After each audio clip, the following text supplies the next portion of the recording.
Granada 0, Man United 2. Got the result. We're 2-0 up, 2 away goals in the quarterfinals of the Europa League. That's obviously the positive. So I've taken that away from you. I've put it in the box. I've put it on the side. You can't use that in this fan cam now. We're going to talk about performance, because the performance was awful. But we got there in the end. Yeah, exactly. You look at the result and you look back and you don't think it's bad. 2-0 going into the second leg. You can put the game to bed, you move on. But oh my gosh, the football, it's diabolical. It's actually diabolical. I was thinking I need an early night tonight. Wasn't tired. I'm absolutely knackered now, because honestly, that football drains the life out of me. It's been going on for the last few weeks. I think we've scored 8 goals in the last 9 games. That's not good enough for a team of these players. It's like we're grinding out the results. And do you know what? It's against Granada. 8 million that team costs. 8 million. I mean, Dan James cost 15 million and he's nowhere to be seen on the pitch. Honestly, it's just, it's hard to watch. The way we pass the ball out from the back, the way we pass it through midfield, slow, lethargic, the players look tired. I was watching it and there was barely any risk taking, barely any. To break down teams like that, you need to take a risk. You need that creative spark. You need the strikers to try and break the lines and rustle and bustle against the defenders. And it was just slow, lethargic. It was horrible to watch. We were sloppy with the passes as per usual. And you know what? This team, it's not as if we're a bad team. We've got Paul Pogba, we've got Bruno Fernandes, we've got Marcus Rashford, we've got names in this team that, and they should be up there. We should be putting teams like this to bed. And it's just sad that nowadays we never really do that. We never put teams to bed. We never look exactly like the dominant team unless it's a counter-attack game. And even our goal came from over the top. Lovely goal, don't get me wrong. I mean, Victor Lindelof put a banging ball in. He's done that a few times this season. He's one of our best defenders playing from the back. And Rashford, good touch, good finish, even though he looked injured from like 5 minutes in. Yeah.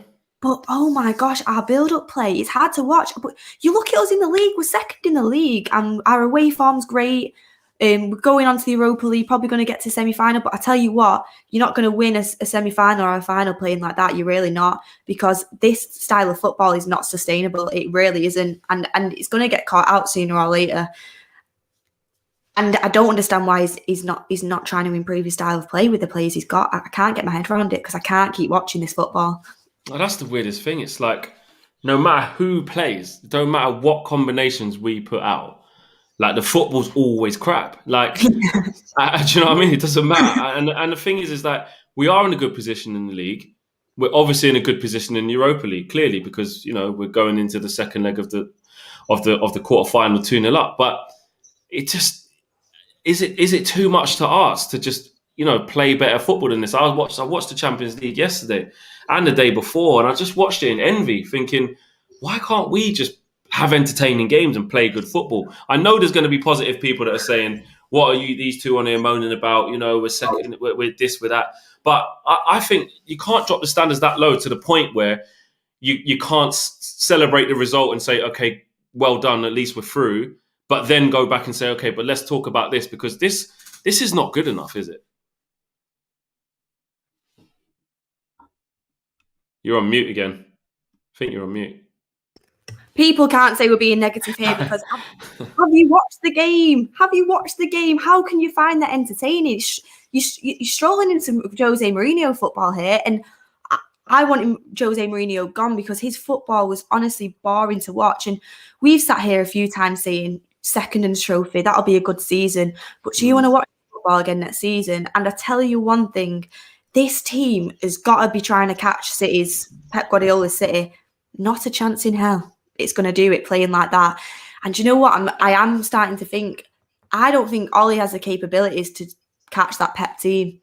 So is not challenging for the league good enough for us? I don't think it is. That's not what I want. I want to be challenging for the league. I want to be in the Champions League. I mean, did you see PSG and Bayern last night? We're just not up to that standards. But we've got players that should be good enough. That is the point. I don't even think who you buy, because we've always said Pogba in the pivot. He played in the pivot today. It wasn't more creative, really. No, it was poor. He was poor today. It was still slow.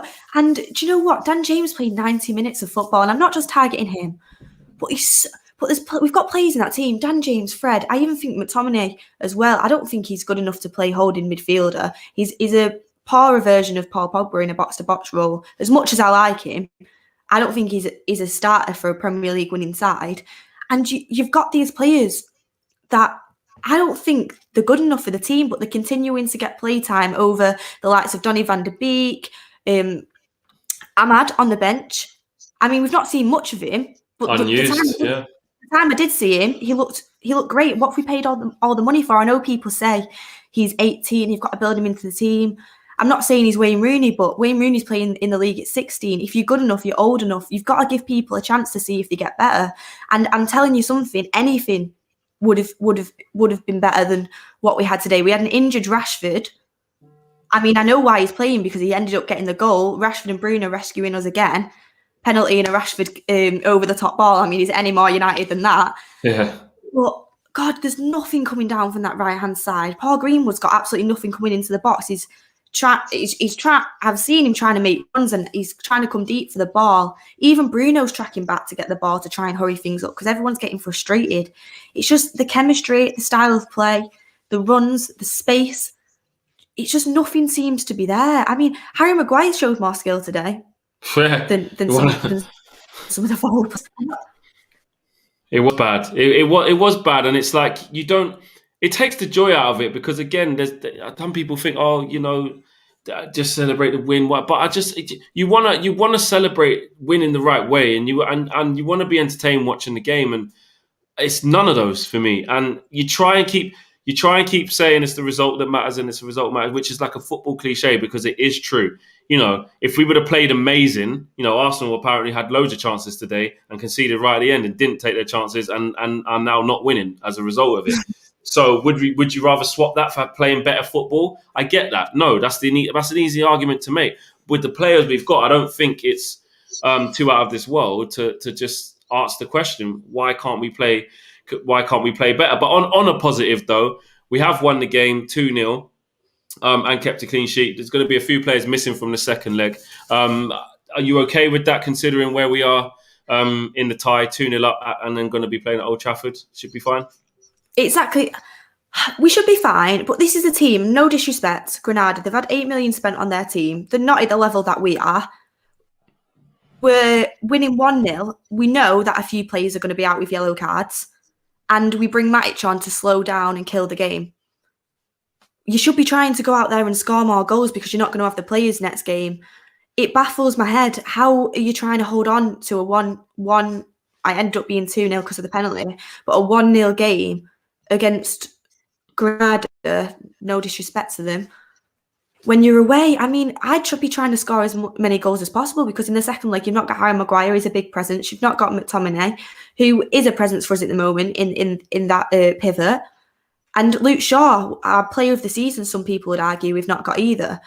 I mean, another positive, to be fair, is that Tellers came on and he put in some great balls. There's just no one getting on the end of him, is there? But that's the thing, is when he came in, you could actually see some creativeness coming into the box, which was really nice to see, because he's not had much game time recently. And I also think with Greenwood playing up front, you can see the rotation between like the front three. I mean, James and Rashford switched a lot. He was coming deep.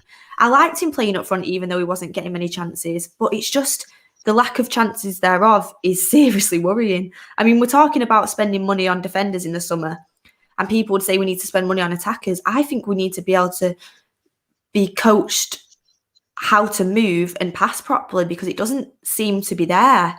And decision-making as well. These players should be playing higher quality football than what they are. And that's just the worrying thing about it.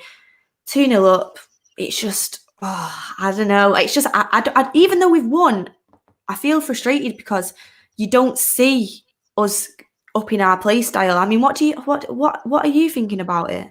Yeah, that's exactly it. I'm looking at it thinking, okay, we've won, and that's obviously a positive, and it is the most important thing when you play knockout football or European football. It is just to win, especially when you're away from home.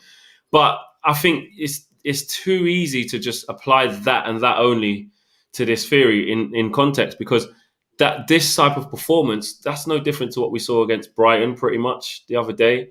It's no different to what we saw against AC Milan the time before that. It's no different to when we nicked it against West Ham. It's no different to when we nicked it against Watford in the FA Cup. Like when McTominay scored a header early on and then we just, won 1-0 because we couldn't really create anything. It's the same thing. It's been happening all season. So I think I don't think it's a knee-jerk reaction to be talking like this, in my opinion. And I can't see how the football improves from here under this coaching stuff. I can't. But at the same time, because the results have been there, like how Mourinho got extra time because he finished second, and rightly so, and he won a trophy.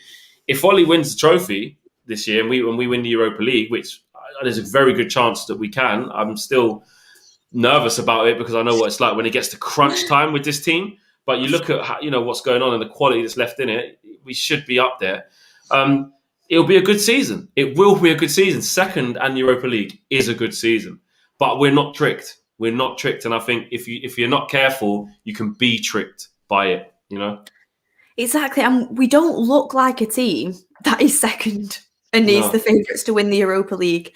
I think Granada played the same level of football as us today, if not. No disrespect to them. We're lucky that they just lack the quality. Yeah, they lack the quality. That's what it is. They played some decent moves and they got into some dangerous areas. We defend a mixture of us defending really well. I think we defended well and didn't give too much away. And they shot from some mad angles and stuff like that. But we're lucky that they didn't have the quality. That's it. Same with Brighton. Yeah, exactly. It's the same with Brighton. What we do is we play boring football, extremely boring football. You think, oh my God, we don't see us scoring here. And then our extremely talented players, it's a get out of jail free card at the end of the game. And you can't keep relying on that, because what if Bruno gets injured? What if Rashford basically is injured? And the fact that we have to play him in these games shows something is wrong with our style of play, because people should be able to interchange into that team and score goals. But it doesn't happen. We rely on individual brilliance each time. And honestly, I don't even see, like people say, if we I was even one of them. I was preaching to the choir, please buy a CDM. We'll have more progressive football. Will we? Will we? Because you've got to coach the tactics, the style, who's going to move where when these people move where, what are you going to target in the team? And I just don't see any of these plans being put into place. I see side to side, safe football, individual brilliance at the end, and it wins the game. And it's sad to see, because you want us to play good football. Remember when Ollie first came in, and it was counter-attacking, but it was exciting. And honestly, for the last 2 years, but even more, it's become even more prevalent now. It just keeps getting more and more boring, and it's hard to talk about after the game each time, because you want to pick out the positives and you want to watch something exciting that you can actually analyse, but there's not even much to analyse. Yeah. It's hard, and I'm getting more and more frustrated, if I'm honest. I want good football, I really do, and if this coaching staff isn't going to give it us, then you're going to have to move on, aren't you? That's the way it is, and you don't want to, because the results are good. But I can't keep watching this football for the next year. I really cannot.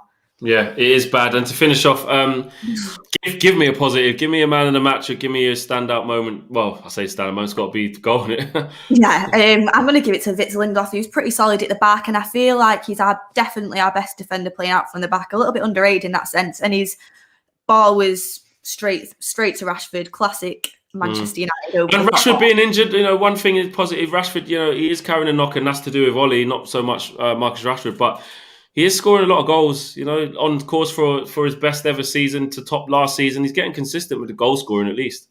Yeah, that's probably why he's playing through injury in a way, because he wants to obviously beat his record. He wants to get the European goals, but I'm just worried it's going to get to a point where you miss the Euros. You're out for 6 months, and we're so reliant on him. We can't have that. So I wish in these types of games where you're playing no disrespect again, an £8 million side, you could play a few different players, give them some game time, but we can, and that's the sad thing about it. But I'm happy for Rashford. I think he's still underrated by some fans, because without him, we wouldn't have half the goals we've got this season, and most of them are from open play as well, because he's not even on penalties anymore. Yeah. So at least it's good that he's still scoring with an injury. Think about what it'll be like without the injury flex. Exactly. We need 100% fit Marcus Rashford. Okay, we go again Sunday against Jose. Yeah, I mean, two boring sides against each other. Don't. 0-0 written all over it. See you then. See you later.